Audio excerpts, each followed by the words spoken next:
Fans, welcome to a new episode of the Teens and Queens podcast. This past week, the Mets hired and then introduced Jared Porter as their new GM. I'm going to give this one to Tim to tell you guys a little bit of info about Jared Porter. Yeah, so the Mets signed Jared Porter as their general manager, as Bubba said.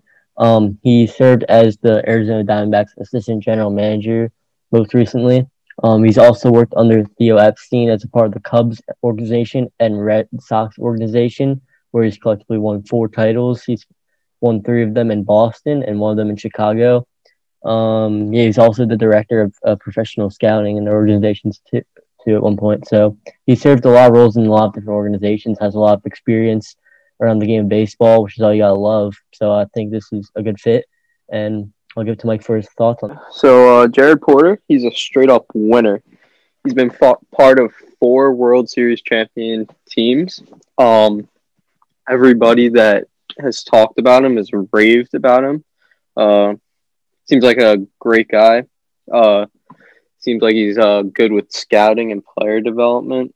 Obviously, we want president of baseball operations early on, but we weren't able to get that due to just us not being allowed to interview the guys we wanted to. But I think Jared's a great alternative to go to for our GM position and for Sandy to really mentor these next few years. And once Sandy's ready to retire, he could take over the reins as president of the team. And I think he'll be a good fit here. Like they were saying, I think it's really nice to get a GM that actually has experience in a baseball front office. Obviously, we haven't had that kind of experience since Sandy Larson was our GM a few years ago. Obviously, Brody was our GM for like a few seasons. So it's nice to finally get somebody back in the front of the GM spot that kind of knows a lot about baseball and knows how to run a team. So, like they were saying, I really like this hiring. Also nice to see that like a lot of players are kind of raving about him. And I think he'll draw in a lot of different guys because he's helped a lot of different guys during their careers get themselves better and kind of advance the way they play the game. Yeah, and also another topic that he went on in his press conference where he was formally introduced as their general manager and had some press conference questions. One thing that was interesting about him is he liked bringing international league type players too. So it's interesting to get a different look of different players we could be signing from the different types of leagues that are out there. So I thought that was just one thing to mention that I found very interesting about what Jared Porter likes going after and what he thinks is good for the team.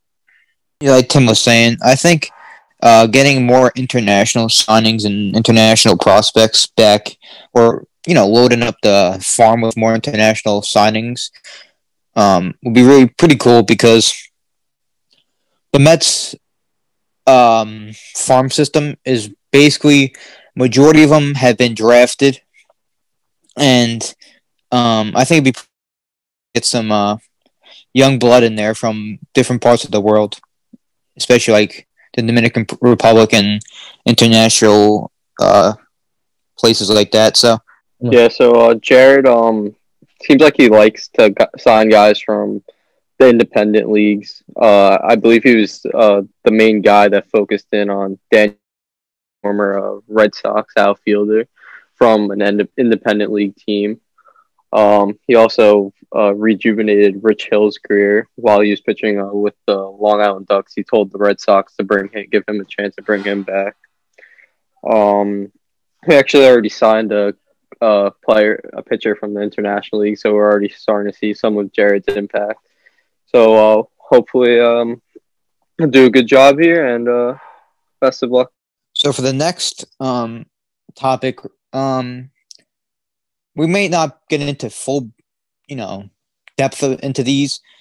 I think it'll just be like kind of notes, kind of just letting you guys know.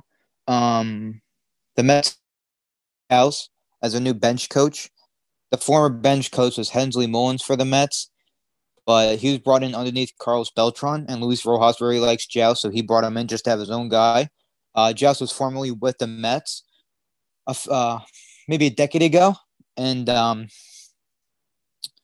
He's been around baseball for a really long time. So if anybody wants to talk about Dave Jauss, A little quick thing to add. I think Dave Jauss is a great addition to the team. Obviously, Hensley Mullins was a part of Carlos Beltran's time and wasn't really Luis Rojas's bench coach of choice. So I think bringing in Dave Jauss, I think it's a good. I think him and Luis Rojas will work great together as he'll be the bench coach for Luis Rojas going into the 2021 season. And he's obviously been around the game of baseball. I think his first position in baseball was in 1988, so he's been around the game for quite a while. He spent like the last 6 years part of the Pirates organization, and he's been there for a while. So I think it's going to work well with the team, well with Rojas, most importantly. another quick add, kind of to the Dave Jauss topic. I know Tim said that we're done with it, but quick add to it. Revolve around the Mets coaching staff. Luis Rojas was asked in a press conference or interview if his full coaching staff will be back for the 2021 season. It was confirmed that Jeremy Hefner will be back as a pitching coach for the Mets in 2021, and it like Joey Davis will be back as well, the hitting coach.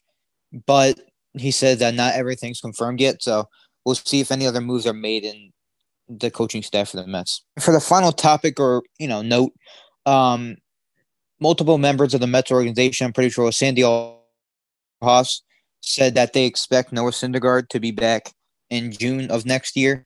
Noah underwent Tommy John surgery during spring training, or he got injured in spring training, which forced him to get Tommy John surgery. And he's been out. He didn't pitch this past season, so excited to hopefully get Noah back next June. Hopefully earlier, but it doesn't really seem likely for guys to heal up that quick. So hopefully the timetable is correct, and hopefully we'll see Thor back in the Mets rotation as soon as June. Yeah, hopefully the timetable by June is when we'll get Noah Syndergaard back. But that means we're gonna have to look at the starting pitching market. So there's a few stars left on the. There's actually a lot of starting pitchers left on the market, like Jake Odorizzi, obviously Trevor Bauer. There's a bunch of other starting pitchers we named in our previous video that you guys check out, where we mentioned all the starting pitching targets we could go after now. So I believe we'll definitely have to look at that market while Noah Syndergaard is out. So if there's any final notes on that topic, please. Noah Syndergaard is an absolute dog. He's going to come back better than ever. We already saw that video about a month ago. He was throwing heat still. So I expect nothing but heat from Noah Syndergaard going forward. We saw what he was capable of in 2015 and 16, Cy Young type numbers. I mean, if we get Noah Syndergaard back full strength by June, I mean, our rotation's looking pretty nice with obviously the best pitcher in baseball, Jacob deGrom, hoping for a good season from Marcus Stroman, another good season from David Peterson, and whatever we add to the rotation this offseason. So our rotation should look good next year as long as Noah's able to bounce back like I expect him to. Just like Mike was saying about Noah, obviously a few years ago, guys, one of the bright superstars of MLB in the pitching department. Really fun to watch. Obviously, as all Mets fans probably really enjoy watching Noah pitch. Brings the electricity to Citi Field or whatever he is at. But the other day was, I think, the anniversary of him getting traded to the Mets from the Blue Jays, I'm pretty sure. So kind of spurts up a Noah Syndergaard topic right now for this Teens of Queens podcast episode. And yeah, like Mike said, I hope Noah comes back better than ever. And with that, I believe we are all out of topics to talk about for the Mets this week. That's everything you need to know about the Mets and all the rumors and signings and hirings that have happened throughout the past week. So hopefully you guys enjoyed this episode of Teens of Queens podcast. As always, make sure to go check us out on social media if you haven't, which is in the description below. Make sure to subscribe, leave a like, and comment on what you enjoyed. And let's go Mets, baby.